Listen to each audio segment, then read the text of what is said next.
Germaniyada Ausbildung qilish osonmi yoki eng oliy darajadagi C2 Goethe sertifikatini olishmi? Men Feruza Ochilova nemis tilidan C2 Goethe sertifikati sohibasi va Ausbildung bitiruvchisiman. C2 Goethe sertifikati Ausbildungdan A2 osonroq.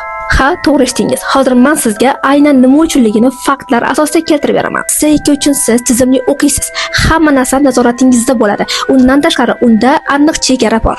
Misol uchun, sotsial muammolarni yechimini topish va undan tashqari kichik muammolarni hal qilish umumiy qilib aytganda IQ darajaga oid savollar tushadi.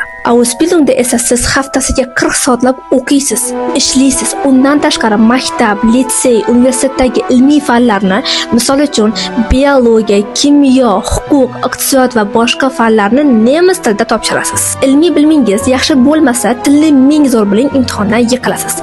Fakt asosida o'zimning shaxsan 9 nafar nemis kursdoshim aynan men o'tgan ekzamenni yiqilishgan va qayta topshirishga qolishgan. Vaholanki ular nemis bo'lishgan va undan tashqari ona tilida bo'lgan. Bu degani sizga ilmiy bilim ham kerak bo'ladi.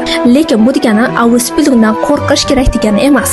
Agar uni siz oxirigacha eplay olsangiz, u sizga Germaniyada eng zo'r kasbni va kerakli bo'lgan tajribani beradi. Germaniyaga qiynalmasdan moslashish va nemis tilini oson o'rganish sirlarini sahifamda bo'lishib qo'yaman. Obuna bo'lib qo'ying.